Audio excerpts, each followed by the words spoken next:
Installing drainage openings in boxes and conduit bodies. Drainage openings, or weep holes, may be field installed in order to prevent moisture accumulation in Appleton and O-Z Gedney boxes and conduit bodies, especially in damp or wet locations. To install these drainage openings, qualified installers should drill a hole with a diameter between 1/8 to 1/4 inch in the lowest section of the box or conduit body. This ensures effective drainage and prevents moisture buildup, which can compromise the integrity of the electrical components.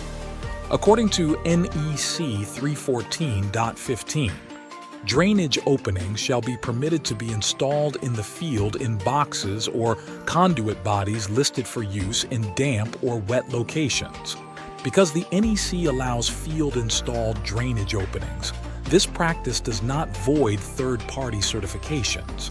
It's important to note that these guidelines do not apply to explosion-proof boxes and conduit bodies.